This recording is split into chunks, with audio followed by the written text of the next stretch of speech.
How's it going, guys? In this video I'm going to be reacting to Prohibition by Oversimplified. Let's go. This video was made possible by Honey. Click the link below to save money on your online shopping. And also, limited edition Al Capone pins on sale now. Get them quick before they sell out. Link in the description down Nice below. cigar. Good morning, honey. What's for breakfast? The usual. 2 caskets of rum, a mug of hard cider, and a full bottle of wine. Oh boy! Oh, I'm running late. I'll have to take it with me. Don't forget your lunch. It's a 6-pack of beer, a flask of whiskey, 6 shots of tequila, and as a special treat, a banana. Soak it all in. I'm gonna be smashed today. Enjoy your day of operating sharp, dangerous farm equipment. I can't believe this is an acceptable way to live. God bless America. Okay, gotta go.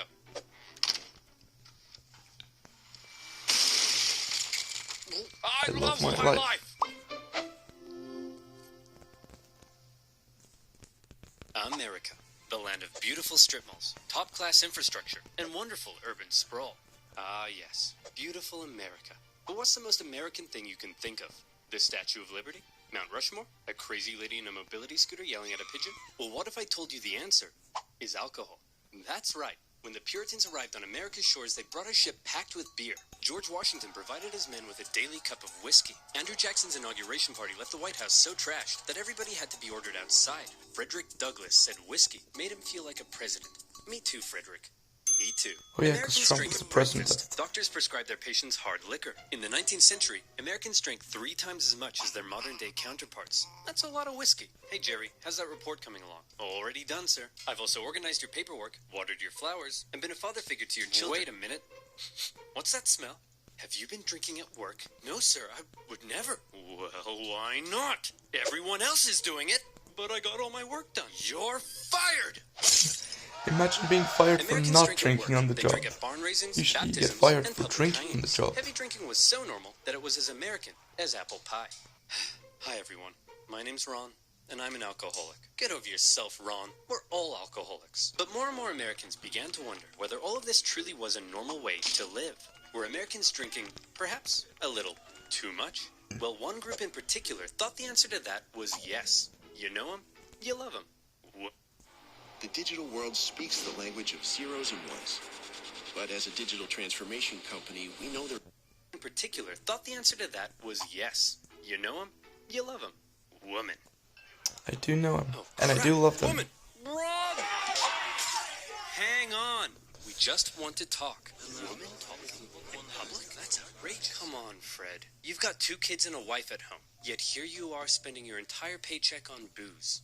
And you, Dr. Spanky, you were on the cusp of discovering time travel. But what did you discover I wonder instead? what he specializes in. Sweet joys of whiskey. That's right. Alcohol. It's destroying our families, our jobs, and our homes. She's right. Hang on, men. Don't let them get to you. This saloon is our safe space where our wives and children can't annoy us with reality, where we're free to be real men. She's right. She's right. I am a man. And what is it real men do? Take care of their families. I don't know what she's talking about. Do you take care of your family? No. We drink beer, we shoot guns, and we mud wrestle! As America's heavy drinking ruined more and more lives, moral resistance began to arise, and women were at the forefront, taking matters into their own hands at a time when women doing just about anything was shocking. They'd had enough of Yeah, being she victim is. to their Because if husband's she drinking. wasn't allowed They to were do gonna it, do she'd something die. unprecedented. You're going to what? I'm going to protest.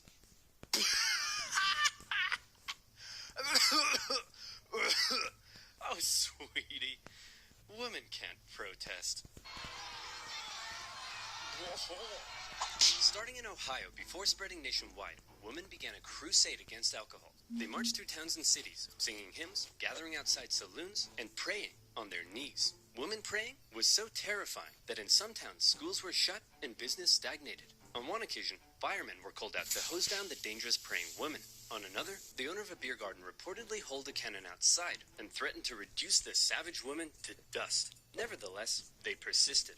They formed the WCTU in 1874, and they organized. They set up homes for inebriate women. They installed water fountains in public parks. They wrote textbooks for school children that contained some interesting claims about drinking alcohol. Here's little Timmy. Uh-oh. Looks like Timmy's gonna have his first drink. He's taking a small sip of whiskey, and Timmy has spontaneously combusted. The end. The women's efforts weren't in vain. In small towns across America, drugstores agreed to stop fulfilling prescriptions for alcohol. Men committed themselves to giving up drink.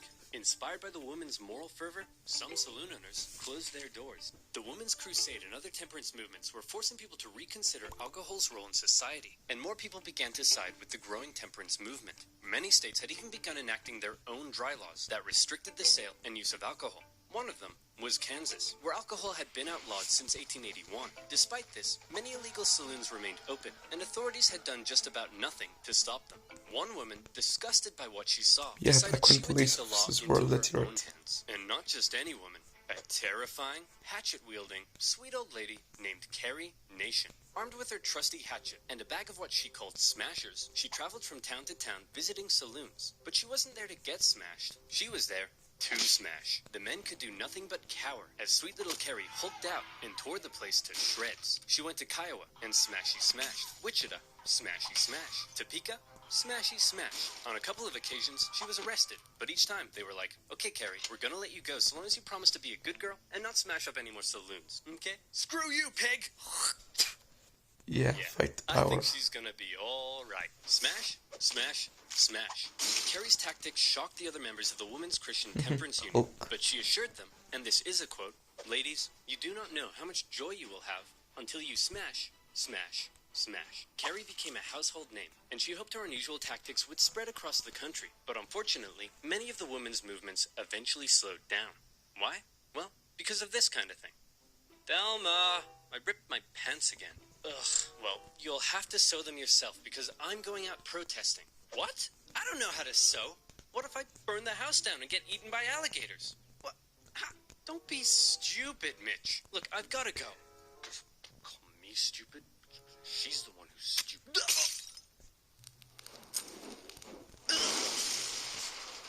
Hey, Thelma! Look who's stupid now! You sure showed When we her. were out protesting, there was nobody to do the cooking and cleaning and being seen and not heard, and they gradually had to return to their duties at home. But where the women had got the ball rolling, a new movement was about to take that ball all the way to Washington, D.C. I'm talking about the Anti-Saloon League. The Anti-Saloon League was a political pressure group run by a very sweet-looking old man. But don't let that ASL. This guy was an evil Coincidence, genius. he does the same Although initials as American interested Sign in a whole Language. range of issues, Wayne Wheeler and the Anti-Saloon League only cared about enemy number one, Mr. Alcohol. And as a result, they were extremely effective. They were able to exploit the fears Is it of a the American coincidence people. that sounds And I like mean Al everyone's Capone? fears. Here's how they did it. Hello, sir. Welcome to the Liberal Progressive Rally. Why don't you introduce yourself? Well, I'm Patty, and I'm an immigrant from Ireland. And tell me, Patty, do you drink? Oh, yes. I drink a lot. See, folks, people like Patty come here looking for a better life, only to end up drunk in the gutter. Don't worry, sir. We're gonna help you. Hey, man, you're doing great. I just need you for one more thing. Hey, Christian conservatives. This is Patty. He's a dirty Catholic Irish immigrant who's come to destroy America with his alcohol-fueled debauchery! Workers were told alcohol was a capitalist ploy to keep them subjugated. Factory owners were told alcohol was making their irresponsible workers lazy. The black community was warned alcohol was hindering its progress, while racists were warned alcohol would turn black men into brutes. In one of the most confusing eras of American politics, totally opposing groups found themselves agreeing on at least one thing. Alcohol was bad. The Anti-Saloon League also made great use of propaganda, something prohibitionists have been doing for decades. Take this specimen, for example, that warns what will happen to you if you start drinking. Let's see. First you take a drink, you get a little rowdy, okay. You make some new friends, nice. Then you become homeless. You turn to crime, and But the most effective tactic Wheeler used to force prohibition on America was pressure politics. In any election he could, Wheeler very successfully rounded up support against any politician who was in favor of alcohol. In Ohio alone, he had 70 state representatives and the popular Republican governor ousted from office and replaced with prohibitionists. Suddenly, every politician in America was afraid of Wayne Wheeler. Even those who enjoyed alcohol in private began pretending to be against it in public. Alcohol is delicious. Malicious. Sorry, Wayne. I'm really drunk right now. Then it really hit the fan in 1917 when America found itself fighting in the First World War against Germany. Anti-German sentiment exploded. Sauerkraut became Liberty cabbage. German measles became Liberty measles. And Dachshunds became the embodiment of evil. See, America? You've always been this way. The But they're biggest just brewers in cute America dogs. were German, and Wheeler saw to it that drinking alcohol became akin to pro-German treason. The German brewers desperately tried to fight back, creating their own propaganda, presenting beer as a healthy beverage, one that you could even give to your kids. As you can imagine, it Yeah, didn't go down well. don't do President that. Wilson instituted some temporary wartime prohibition measures to save grain for food. Especially if they're and with many in the little country now in kids. support of prohibition, all that was left was to make it law. One problem was that taxes on alcohol made up nearly 40% of the U.S. government's annual revenue, and the government wasn't Well, just that's about a to give lot. that up. No problem. The Anti-Saloon League helped lobby for the creation of a new income tax on the American people. And just like that, the government was no longer reliant on alcohol. Prohibition was finally introduced to Congress in 1913, not just as a law, but a constitutional amendment. In 1917, as the House held their final vote on the Prohibition Amendment, Wheeler was watching from the gallery. You spineless cowards. I know half of you drink, yet here you are bowing down to Ned Flanders up there. Look at him. Does look he's like some him, kind of doesn't he? Caesar. Ugh, don't Only be with so less hair. dramatic. I obviously don't think I'm Caesar. Now release the lion.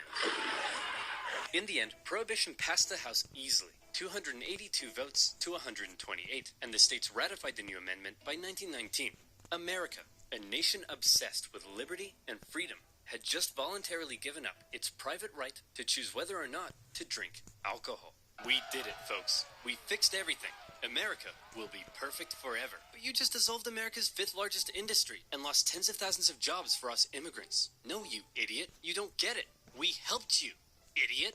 Ugh, I could really go for a beer. Oh, no. Immediately after Prohibition went into effect, alcohol consumption in America decreased as Americans followed the law and tried not drinking. Man, if we're going to be law-abiding good boys, we need something else to fill the dark, lonely void that delicious beer once did. Well, how about we crack open a nice cold can of water? Hell yeah. Toss it over. Nah, this isn't doing it for me. Let's try knitting. This isn't filling the dark void at all. Want to play some kites? Ah, screw it. Let's go get some illegal beer. While it seemed like many Americans supported Prohibition, after the law went into effect, it seemed like just as many Americans intended to keep on drinking, and they would go on to find a variety of ways to break the new law. Here's a question for you. Do you like breaking the law? Yeah. Well, shame on you. Or do you like saving money when you shop online? Then you should use Honey. Do you ever shop in store? Of course not. Then you'd have to talk to real-life people. Yuck. You'd rather shop online in the comfort and Or you can darkness just of your use the mom's self-service aisle. basement. And better yet, you can save money when you shop online with Honey. Honey is a free browser extension that scours the internet for promo codes and automatically tests them when you're checking out. Look at me. I'm buying a Baby Yoda smartwatch to increase my chances of getting a girlfriend. And look, Good luck with this that. Magic Dancing Coin Man has a promo code for me. Holy heckin' balls. I just saved $18.75. Watch out, ladies. And guess what? Those of you who've already installed Honey using my link have found over $247,000 in savings. So what are the rest of you waiting for, you big dumb stinky idiots? It's free and can be easily peasily installed in 2 clicks. So get Honey for free today by going to joinhoney.com/oversimplified. That's joinhoney.com/oversimplified. And as always, you'll be supporting my channel. So thank you. Now where were we? Oh yeah. Punching Patty, passing Prohibition, and procuring pints. Pretty soon after the new law went into effect, the failures of Prohibition were already beginning to rear their ugly heads. For starters, the details of the new Prohibition law, written by none other than Wayne Wheeler himself, turned out to be more draconian than expected. Many Prohibition supporters only wanted to outlaw hard liquor and hoped beer would remain legal, but the Volstead Act outlawed anything over 0.5%. That would make Liberty cabbage illegal. Secondly, the new law was full of loopholes that Americans very quickly began to exploit. For example, while the sale and manufacture of liquor was illegal, drinking it wasn't. And you could also keep any alcohol you had before the law went into effect. So many private clubs hoarded huge amounts of alcohol that saw them through the entire Prohibition period. Whiskey intended for medicinal purposes was also allowed, and doctors basically became bartenders. It looked as though a full-on epidemic had broken out, as there was a sudden surge in prescriptions for whiskey. Sacramental wines used by churches and synagogues were also permitted. Orders for communion wine suspiciously skyrocketed by millions of gallons. And as rabbis had access to religious wine, suddenly everyone was becoming a rabbi. You had Rabbi Pat O'Leary, Rabbi LL Cool J, Rabbi Fluffy. But don't worry, I'm sure all these definitely legitimate religious figures couldn't possibly be selling wine in the back alley after Mass. Yep, definitely nothing strange going on here. New products also hit the shelves in stores, such as Vine Glow, a brick of dehydrated grape juice, itself not alcoholic, and therefore perfectly legal. But the packaging did contain a strangely specific warning. After dissolving the brick in a gallon of water, do not place the liquid in a jug in the cupboard for 20 days, because then it would turn into wine. I'll take 1,000. Yes, sir. Now, at this point, I want you to think back for me, if you will, to the year 2005. I was a You're baby the then. coolest kid around, and you convince your parents to rent the greatest movie of all time from your local Blockbuster. But the movie starts with a strange message, something about not downloading a car. You immediately disregard that and hop on Kazaa to download the greatest song of all time, and in the process, drain your dad's bank That's a account nice with song. copious amounts of ransomware. You were breaking the law, you bad boy or girl, but did anyone come to arrest you? No. That's my point. If no one's enforcing a law, while everyone's breaking it, is it really a law? And so it was with Prohibition. See, the conservative-led governments of the decade were also the kind of people who believed in small government spending. So they'd passed a law that would be extremely difficult to enforce, but also didn't want to spend any of the money required to enforce it. The newly Catch created 22. Bureau of Prohibition only had 1,500 agents to cover the entire country. That's one agent for every 70,666 Americans. In a massive country with 12,000 miles of coastline and one gigantic land border with Canada. Good luck, schmuckos. Not to mention And the all one these with clever Mexico. little loopholes people were using to score illegal booze were only just the beginning. America was about to devolve into alcohol-fueled criminal chaos. These or these. Direct Sight has prescription glasses from only £19 with hundreds of frames to choose. Chaos. By outlawing it, Prohibition had made alcohol a precious commodity, and millions of Americans would become outlaws as they found a variety of ways to score illegal booze. For example, many Americans began making their own liquor. Illegal stills from making moonshine were found by Prohibition agents from the hills of Kentucky and the caves of Arizona to parking lots in major cities, and even in the homes of Prohibition-supporting politicians. Oh, come on now, fellas. I voted for Prohibition. I'm not gonna have an illegal still. What's this? That's my son, Freddie. Say hi, Freddie. Sir, this is obviously an illegal still. How dare you? Hey, what's this in the bathtub? That's bath water. Why does it taste like alcohol? Here's a better question. Why are you tasting my bathwater, weirdo? Come on, Freddy. Let's get away from these perverts. To discourage moonshining, the government began adding extra toxins to many of the products moonshiners were using, which resulted in many cases of severe illness and death. But alcohol wasn't just being made at home. Along America's vast coastlines, rum runners smuggled alcohol into the country by sea. A floating supermarket known as Rum Row extended along the East Coast just beyond America's maritime limit, and bootleggers frequently sailed out in small boats to pick up shipments of booze. These bootleggers could then be found selling their illegal products everywhere, even in the halls of Congress. Wow, Pop. One day, I want to work here. Well, son, if you work hard and never give up, one day even you could be a massive hypocrite. Even President Harding was known to serve his cabinet bootlegged whiskey, and some bootleggers were so successful, they became bazillionaires, such as Roy Olmsted, an ex-cop who became one of the biggest employers in the Seattle area from smuggling booze. Unfortunately, all of his whiskey came from Canada. Yuck. All of this criminality That was the was Canadian being made flag possible at by the time. copious amounts of corruption. Across the country, armies of government officials were persuaded to turn a blind eye. Bootleggers became so rich, it was no problem to stuff a couple $1,000s into the front pocket of the police chief, or the mayor, or their disapproving mother. And some cops were getting almost as rich as the bootleggers. All right, men, everyone gather in. I've received word that one of you has been taking bribes from bootleggers. Any ideas who? Kevin, perhaps. Got any thoughts? No, sir. Many police officers came from the same communities that drank a lot, and they weren't about to arrest their own granddads for knocking back some homemade gin. But all this isn't to say there was no enforcement. Plenty of government officials were doing their best to enforce the new laws, and some unlucky individuals received very harsh penalties, such as a Michigan mother who was sentenced to life in prison for small-scale moonshining. Cases like these were widely reported in the media and only served to make Prohibition even more unpopular. But not just that. The media also loved to cover the exploits of the most famous bootleggers, turning them into national icons. One of the biggest bootleggers was a man named George Remus.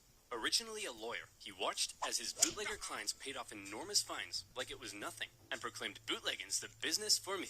But unlike most bootleggers, Remus had big brain, and he came up with a pretty clever system. See, there were millions of gallons of liquor produced before Prohibition that were sitting in distillery warehouses, and it could only be sold with government permission to drug companies. So Remus set up his own drug company and bottled the liquor. Then he set up his own transport company to transport the liquor. And then he would send his own men out with guns to intercept his own transport vehicles. And this would happen. Hey man, this is a stick-up. Oh no, please don't hurt me. I won't hesitate to shoot. Please, I have a wife and kids. Hand over all the whiskey, Fatty. Hey, Fatty isn't in the script, you jerk! You guys have a script? After stealing all the whiskey from himself, he could then sell it for big bucks. The perfect crime. Unfortunately, Remus was eventually caught by a goody two-shoes prohibition director in Indiana who wouldn't take Remus's bribes, and the government found Remus guilty of violating the Volstead Act 3,000 times. For 2 years, as Remus sat in prison, his wife promised to take care of all of his money. And by take care of his money, she meant have an affair with a prohibition agent, sell off everything Remus owned, and file for divorce. When Remus finally got out and found his big fancy mansion empty with his wife gone, he reportedly broke down in tears. A few months later, during their divorce trial, he spotted his wife in a car in Cincinnati. Remus hopped in a cab and asked the driver to run her off the road. The driver was like, okay. Then Remus got Just out of like the cab that? and shot his wife dead. He immediately handed himself into the police, and his next trial, this time for murder, became a national sensation. Remus defended himself, claiming insanity, occasionally carrying out skillful questioning, occasionally crying in the corner. But the nation felt bad for him. His wife had screwed him over, and so when after just 19 minutes of deliberation, the jury returned and declared him not guilty, the court erupted into celebration. And just to remind you, this guy bluntly admitted to murdering his wife.